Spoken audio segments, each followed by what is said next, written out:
Hello students, yesterday we did lesson 1 honeycomb, the 3 questions. What we did in our yesterday's video, let me give you a quick recall. A king wanted to know answer to 3 questions. 3 questions के answer वो जानना चाहता था so that he would never fail, ताकि वो कभी life में fail ना हो. And the questions were, what is the right time to begin something, सही समय क्या है किसी भी काम को करने का. What people should he listen to, किन लोगों की बात उसे माननी चाहिए. And what is the most important thing for him to do, उसके लिए सबसे ज़रूरी चीज़ क्या है. अलग अलग आंसर्स उन्हें मिले किंग को अपने सवाल के जवाब में, और किंग किसी से भी सेटिस्फाई नहीं हुए. Finally he went to a hermit, एक हर्मिट के पास जाते हैं, एक साधु के पास. And the hermit was digging the beds, flower beds. वो उस समय कुछ खुदाई कर रहे थे. किंग ने फिर वही क्वेश्चंस किए, लेकिन हर्मिट ने कोई आंसर नहीं किया. शाम हो गई. डिगिंग करते करते किंग थक गए. उन्होंने फिर से वही सवाल किया, तो तभी हर्मिट ने क्या कहा, उन्हें कोई दिखाई दिया दूर से आते हुए. Here comes someone running. The king turned around and saw a bearded man running towards them. Bearded, beard होता है दाढ़ी. एक दाढ़ी वाला इंसान देखा किंग ने, दौड़ता हुआ वहां आ रहा था. And his hands were pressed against his stomach. Stomach पेट, अपना पेट पकड़ा हुआ था उसने, व्यक्ति ने. फ्रॉम विच, क्यों पकड़ा हुआ था, बिकॉज ब्लड वॉज फ्लोइंग, वहां से ब्लड बह रहा था, ब्लीडिंग हो रही थी. And when he reached the king he fainted. When he reached the king का मतलब है जब वो राजा के पास पहुंचा, बेहोश हो गया और गिर गया. The king and the hermit removed the man's clothing and found a large wound in his stomach. देखा एक बड़ा सा घाव, वाउंड घाव, चोट. The king washed and covered it with his handkerchief. राजा उस समय मानो भूल गए कि वो एक किंग है. सिर्फ उस समय उन्हें वो घायल इंसान वहां दिखाई दे रहा था, और राजा ने क्या किया, उसके उस घाव को साफ किया अपने हैंडकरचीफ से, अपने हैंकी से उसे ढका. हम आम भाषा में इसे हैंकी बोल देते हैं शॉर्ट टर्म में, सॉरी एब्रीवेशन में. शॉर्ट फॉर्म जो है इसकी, वैसे हैंडकरचीफ होता है वर्ड. बट द ब्लड, करचीफ होता है कपड़े का एक टुकड़ा जो हाथ में आ जाए तो handkerchief. But the blood would not stop flowing, bleeding नहीं रुकी. King redressed the wound until at last the bleeding stopped. और किंग लगे रहे उसकी रीड्रेसिंग करने में जब तक ब्लीडिंग नहीं रुकी. Finally when the man felt better and asked for something to drink, उसे थोड़ा अच्छा लगा और पानी मांगा पीने के लिए. The king brought fresh water, gave it to him. By this time the sun had set. हमने यहाँ पढ़ा था ना इस पेज पर कि शाम हो चुकी थी और खुदाई करते करते, तो अब शाम को ही वो व्यक्ति उन्हें मिला. रात हो चुकी थी बिल्कुल. And the air was cool, हवा ठंडी थी. The king with the hermit's help carried the wounded man into the hut. उस हर्मिट की हेल्प से किंग उस वाउंडेड, उस घायल व्यक्ति को हट में ले गए. Laid him on the bed. The man closed his eyes and lay quiet. आंखें बंद करके वो लेट गया. The king tired by his work and the work he had done lay down on the floor and slept through the night. थक गए थे राजा, पैदल भी चले, काम भी किया, फिर उस व्यक्ति की सेवा भी की. थक कर फ्लोर पर ही, फर्श पर ही सो गए. वो भूल गए कि राजा हैं उस वक्त, क्योंकि थके इतने हुए थे, आराम से रात भर सोए रहे. And when he awoke it was several minutes before he could remember where he was. कुछ मिनट्स के बाद उन्हें याद आया, जैसे सुबह खुली, कि वो कहाँ हैं. And who the strange bearded man lying on the bed was. और वो कौन है, वो जो बियर्डेड मैन है. Forgive me, said the bearded man in a weak voice when he saw that the king was awake. जैसे ही उसने देखा बियर्डेड मैन ने राजा उठे हैं, तो उन्होंने उससे माफी मांगी. अब किंग हैरान, क्या कहने लगे, I do not know, sorry I do not know you and have nothing to forgive you for. मैं तो तुम्हें जानता ही नहीं, माफ किस चीज के लिए करूं. You do not no me but I know you. आप मुझे नहीं जानते, मैं आपको जानता हूँ. I am that enemy of yours. वो व्यक्ति कोई और नहीं, राजा का दुश्मन था. देखिए, एक निष्काम भाव से की गई सेवा से राजा के दुश्मन ने भी उनसे माफ़ी मांग ली. कहने लगा, मैं आपको जानता हूँ, मैं आपका वो एनिमी हूँ who swore revenge on you because you put my brother to death. मैंने कसम खाई थी। स्वोर, स्वीयर की सेकेंड फॉर्म होती है बेटा, स्वीयर होता है कसम लेना, रिवेंज बदला।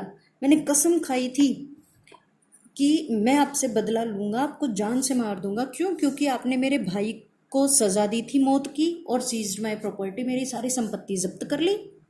आई know you had gone alone to see the hermit and I made up my mind to kill you. Make up my mind का मतलब डिसाइड करना, इरादा कर लेना। Kill you on your way home but the day passed and you did not return.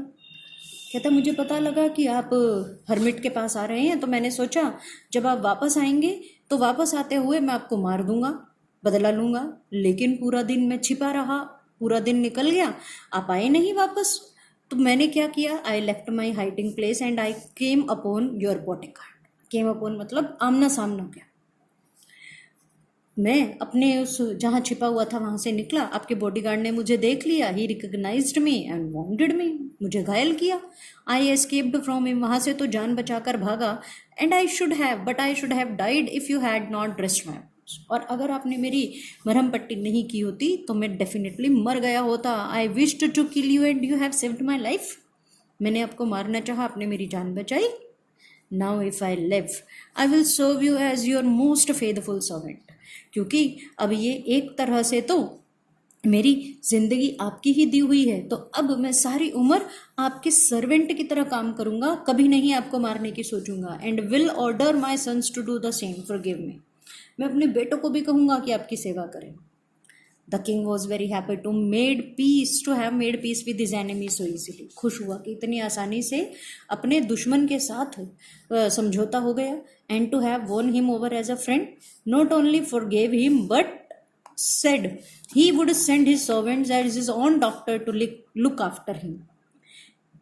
खुश हुआ, ना सिर्फ उसे माफ़ किया बल्कि ये कहा मैं अपने सर्वेंट्स भेजूंगा, अपने खुद जो डॉक्टर हैं, मेरे राजवैद्य हैं, उन्हें आपके पास भेजूंगा आपकी देखभाल के लिए। And promise to give back the man his property, और कहा कि आपकी संपत्ति भी लौटा दूंगा।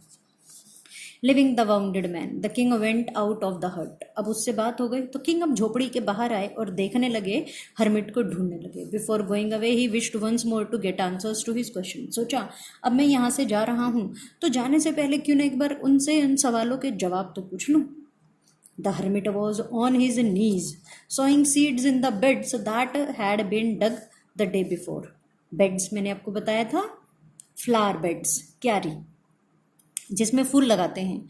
हर्मिट इस समय अपने घुटनों पर बैठे क्या कर रहे थे, जो बेड्स उन्होंने डग की थी उसमें बीज बो रहे थे। The king went up to the hermit and said for the last time, I beg you to answer my questions wise man.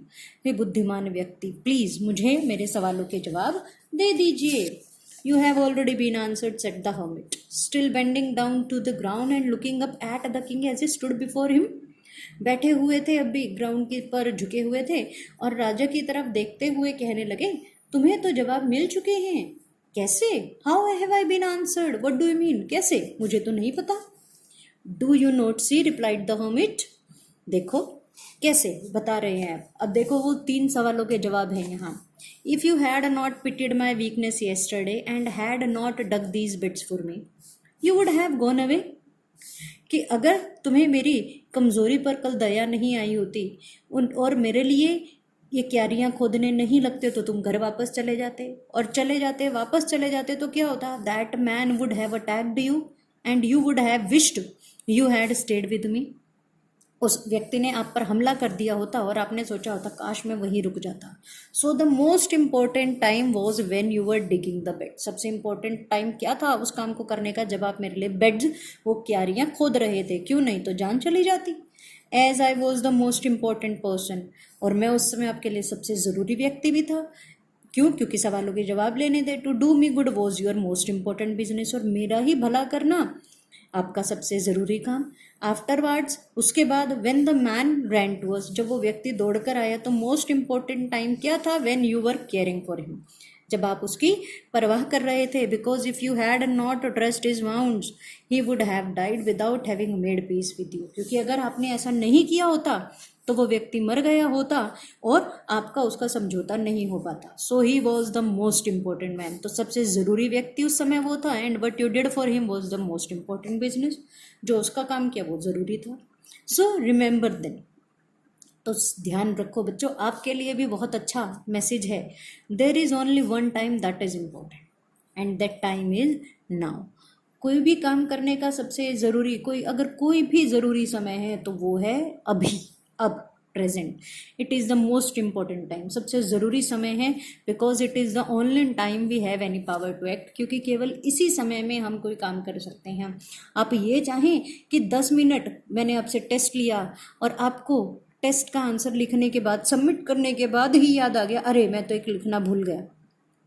अब चाहकर भी उस समय को वापस नहीं ला सकते, भले ही 2 मिनट क्यों ना हुए हों. तो सबसे ज़रूरी समय क्या है? अब. क्योंकि हम केवल उसी समय काम कर सकते हैं, उसके बाद नहीं, उसके पहले नहीं. मोस्ट नेसेसरी पर्सन कौन है? Is the person you are with at that particular moment. जब आप उस व्यक्ति के साथ हैं. For no one knows what will happen in future. कोई नहीं जानता फ्यूचर में क्या होगा. Whether we will meet anyone else, पता नहीं हम किसी और से मिल पाएंगे या नहीं. और मोस्ट इंपॉर्टेंट बिजनेस क्या है? Is to do that person good. उसी व्यक्ति का भला करना जिसके साथ हम हैं. Because we were sent into this world for that purpose alone. हमें केवल इसी काम के लिए इस विश्व में, दुनिया में भेजा गया है. हम इंसान बने ही केवल इसीलिए हैं. तो सबसे ज़रूरी समय है अब. सबसे ज़रूरी व्यक्ति है जिस व्यक्ति के साथ हम उस समय हैं, उसकी बात सुनना, उसे सुनना. अब स्कूल में आपको जो पढ़ाया जाता है, आप उस समय टीचर की सारी बात सुने, उसी समय सुने, ध्यान से सुने. और सबसे ज़रूरी काम क्या है? जो वो कहते हैं, जिस तरह से कहते हैं, जो हमारा भला हो, हमें वो काम करना चाहिए. ठीक है बच्चों, ध्यान से सुने इस वीडियो को, ध्यान से देखें. मैं आपको लेसन की फ़ोटोज़ भी भेज दूँगी, ज़रूर पढ़ें. Thank you.